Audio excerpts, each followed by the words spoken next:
It's Josh and Jez. It's Josh and Jez. It's Josh and Jez.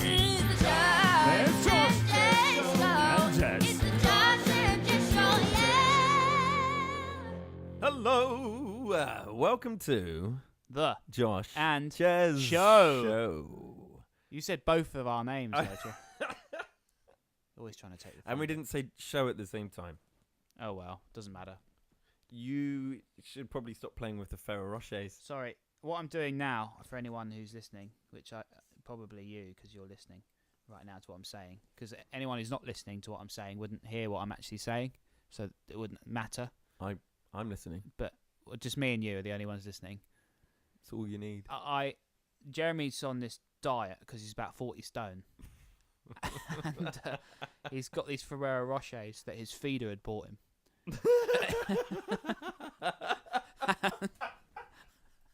And he's been trying to give them to me. How many people know what a feeder is? Well, They should Google fat people do. And he's trying to offload them onto me, and I didn't really want them, so I had a couple. Liar! And then I decided to throw them on the floor in a sort of diva rage. Yeah. And then I've been trying to individually pick them up one by one with my feet, in between my two big toes, and place them, almost throw them back in the box. He's got 3. He's got 2 left to go. Yeah. But we're going to have to take a break from that because it's show business. I genuinely forgot what we were doing. So this is the Josh and Jez show. It's a topical brainstorm. It's a topical brainstorm. This week we've got some more funny stories to tell you. Yeah. Nearly spilled my red wine there, Jeremy. Oh, careful. I know, darling. Darling. All right, love. That was just me doing a sort of postmodern laugh at stereotypical acting speech, love and darling and all that stuff. Yeah. We do actually speak like that. We do actually speak like that, we do. And we do actually drink red wine. We do actually. Tell the listeners, Josh, what red wine we drink. All because you did send me a text. A tank.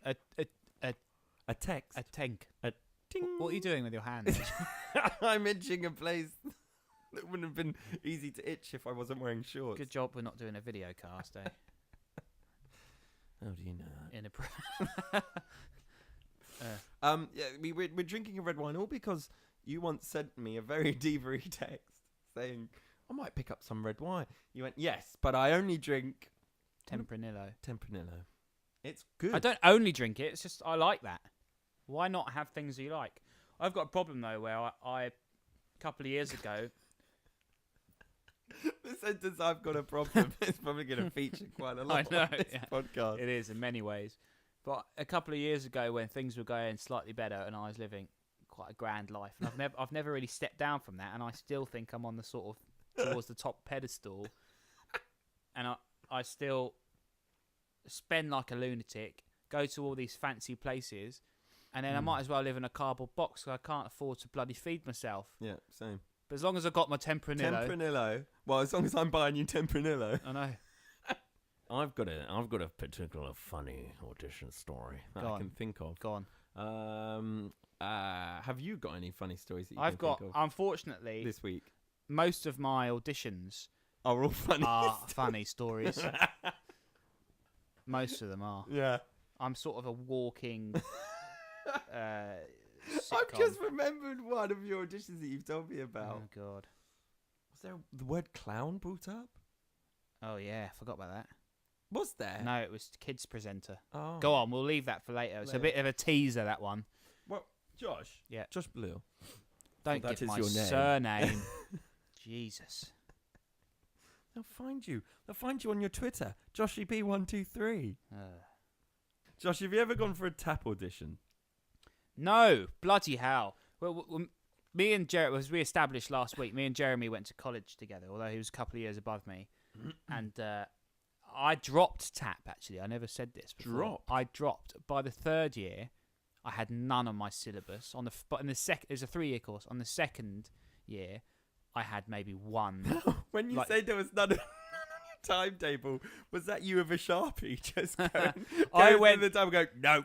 I went to just the not course turning up. coordinator and said, "Look, I don't want to do any dance anymore." And she was like, "We have to. It's 60%. You're at a dance school. You have to do 60% dance." I used to just sit in a changing room With Tempranillo. doing illicit things, and I went to my course coordinator. I said I didn't want any dance in the third year. You have to do dance, 60% It's a dance. dance school. It's dance school. It's a bloody dance school. And I managed to get it down to just 3 lessons of jazz and 5 lessons of ballet a week. 5 lessons of ballet a week? I did the ballet every day. Really? I did ballet every day I don't think I ever did for an ballet, hour, right? though. I never had double or anything. I just had ballet at 9 till 10, like every day. Every day? And then I had 2 or 3 lessons of jazz. And then by the end of it, I literally had 1 ballet lesson. Why? Because I didn't do it. I didn't turn up.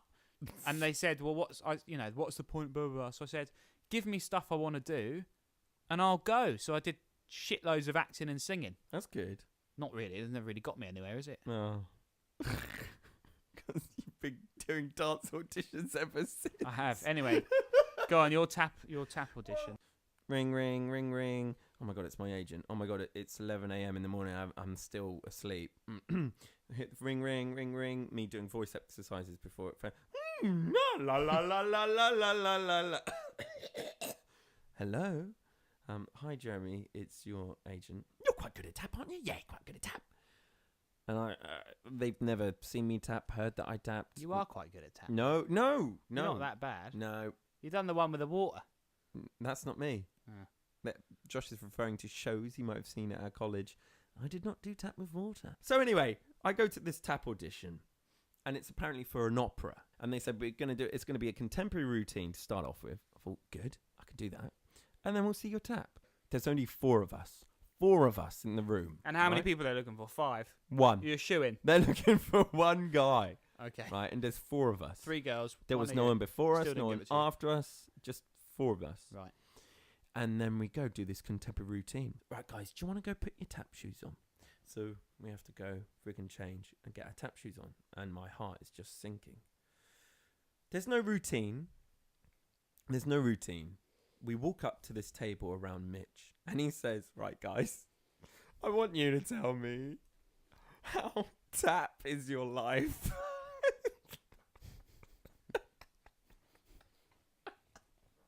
Right. Jeremy, do you want to go first?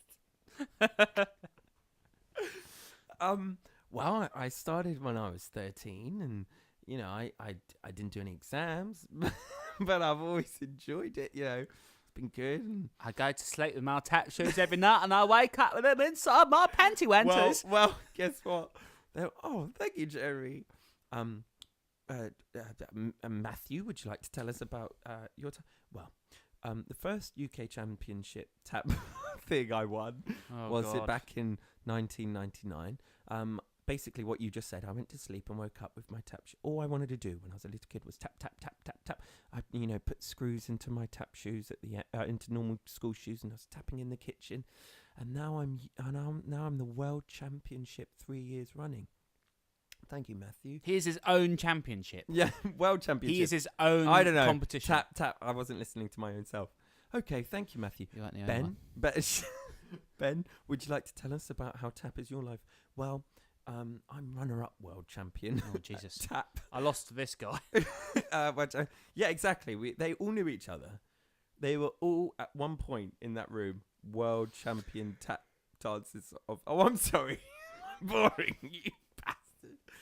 So there we are, and I'm standing in a room of, champions. Olympic athlete tap championship. And then he says, right, what I'd like you guys to do now is just show me a minute of your best stuff. Just really give me a minute of your best stuff. I want my jaw to hit this table. Jeremy, should we start with you? Oh, this is fun.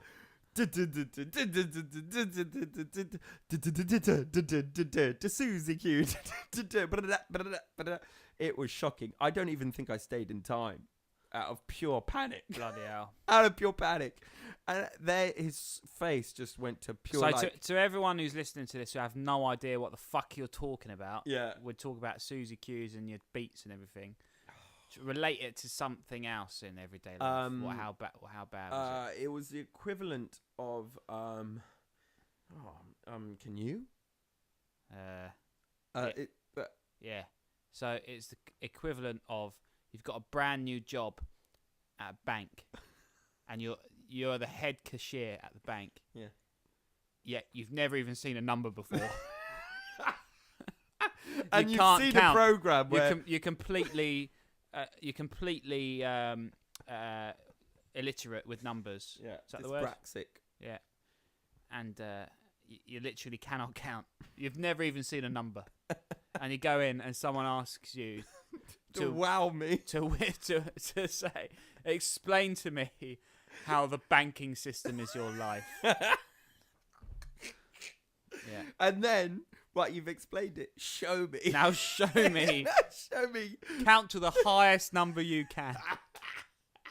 And you've heard some people say 1, 2, but you just know the sound of it. So you're going, more man. That was the equivalent of me tapping in that audition. And then what I saw afterwards, by the time I saw the second person straight after me, I had completely forgot I was in an audition, and I thought I was at a show, and I was applauding everybody. I was going, whoa, yeah! I was blown a fucking way. I was blown away. And to think what I had done was equivalent of in that room. It's equivalent of a granddad, tapping his feet to music like out of time. Bruce Forsyth. Bruce Forsyth. You look a bit like Bruce Forsyth. Fuck you. Bruce Forsyth, the early years. Fuck you. Josh once said I look like Gandalf the early years. He does. Oh. He really does. That was my tap audition. All because the agent said, "You're good at tap, aren't you?" You could have just said that no. was my agent. Well, I did. I kind of went, for a well, job. I've done Desperate for a job. Yeah. I'm amazing.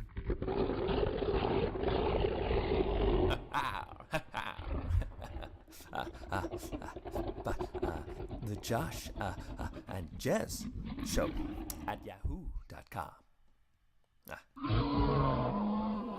I've got quite a few funny stories.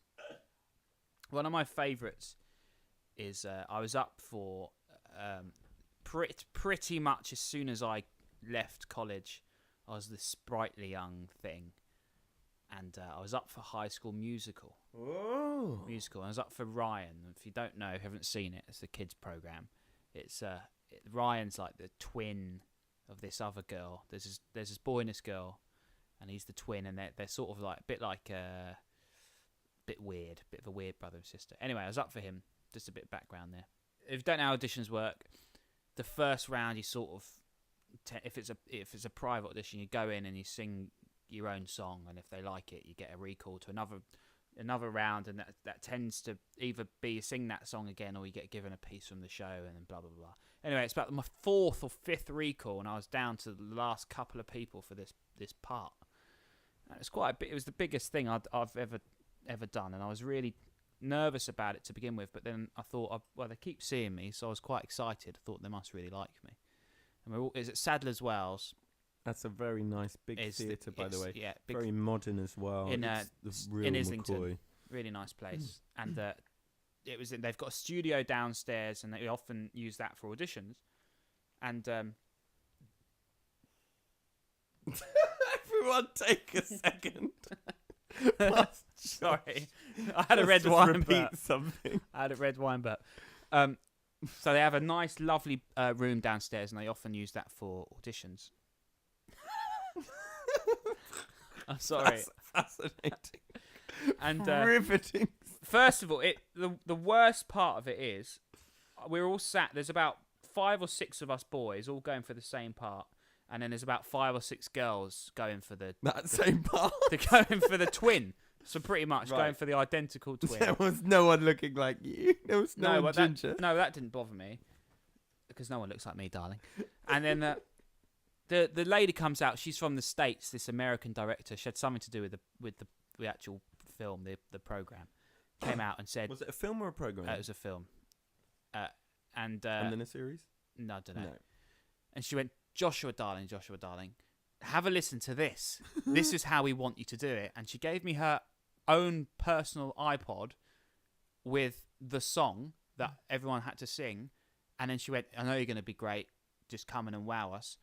And then about 4 other boys went in before me. I was the only one with this iPod and the song from the director, whoever it was. You're joking. So everyone was looking at me like, well, this guy's a dick.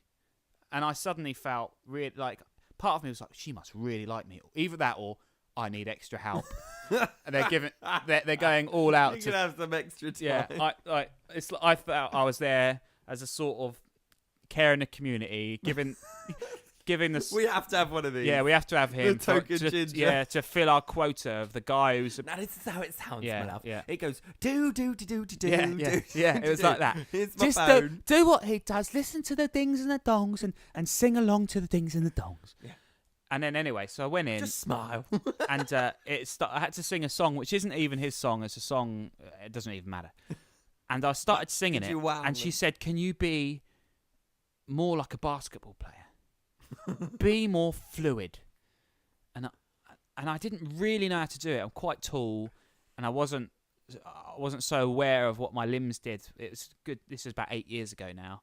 I wasn't so aware of how to control my body maybe so much. Comfortable with yourself in your body back then. Well, I'm happy being a bloke if that's what if that's what you mean. I haven't got gender difficulties. And and I did it again, the song again, and she went, "No, it's still not quite how." I tell you what, you just carry on, and I'm gonna come and help you. No. So she stood behind me and picked my arms up like a puppet, told me to bend my legs, and moved my entire body for me as I was singing this song. So I could see the panel. It was a panel of about 5 or 6 people, a bit like, imagine the X Factor, for example, like that. And they're all looking, almost pissing themselves with laughter at what's going on. I thought, oh my God, they're making a joke at me. To make matters worse, when I walked in, I found out that one of them had worked with someone I sort of vaguely knew. So I went in the room and said, "Oh, you know Julian, don't you?" And the woman who I said it to, she was like, "I don't know who you mean." Oh no. And I said Julian, but I said his surname. She went, "I'm sorry, I've never heard of him. Can we just get on with it, please?" Oh my. So that was awful. I tried. That was my first and last time at trying to name drop in an audition. Anyway, it all finished, and it actually ended slightly better. I did another song I had to do, and they seemed to quite like me. Yeah, because they'd had a fucking laugh. Yeah, I think so. I think that's the only reasons I kept getting put through. Anyway, in this room at Sadler's Wells, there's a side door which you go through, and then there's another door at the back. And when I said thank you very much, I turned round, I walked to the back of the room, I opened the door, and I saw that it was dark in there. I decided to commit, knowing fully it was the wrong way. When I closed the door, I was in the broom closet, right? This is true. This is absolutely deadly true. I'm in the broom closet. God, and I think to myself, now I've come in, I've either got to commit. They know where I am. They know I'm in the broom closet. So I either stay in here now for the rest of the day until they leave and they get confused and think maybe I just went out the other door. I go out in the middle of someone else's audition, or I just go out now and brave it. I was like, I was in there for must have been only a couple of seconds, 10 seconds, but it felt like I was in there for about 5 minutes, a day. And I opened the door and they were crying with laughter. I mean, literally crying, almost falling off their seats. And I just waved. I waved at them like an absolute Burke. I would have had you in this show just for laughs. But just like, what's he gonna do? Literally next? like a really overzealous wave. Like if you see someone if someone beeps at you when they're driving along the road, and you sort of turn around and go and wave like a maniac. I waved at them like a complete and utter maniac and just walked out the room. Gets even worse. As I tried to leave by the proper door, I couldn't open it like fucking George Bush, and they had to shout, "Push!" Oh my I know. And then I didn't get a recall, and I had this agent at the time who now I realised was a complete dick. I asked him for feedback, and he said they declined to give him any. So that's they just sent the video of it back. That's one of my best auditions. One of the best ones. Top that? I've had mental stuff happen to me, mental things. Hi, hello, hi there. This is Christian Bale, and you're listening to the Josh and Jez show. And this is a little Josh and Jez, a little jingle. So, if you got any emails you want to send to Josh and Jez, send it to the Josh and Jez show at yahoo.com. And remember, you're listening to the Josh and Jez jingle. I've had a great time. I've had a really good time. I've had a thrilling time. Thrilling. But I was going to say, tune in next week, please, to listen to more funny auditions that we've had. Josh and Jez show at yahoo.com. Thanks for downloading our little podcast. Also, we're going to be doing a Kickstarter campaign. So basically, any money you can give us to sort of buy more fund our lavish lifestyle, it'd be quite good. I'd just like a grant to do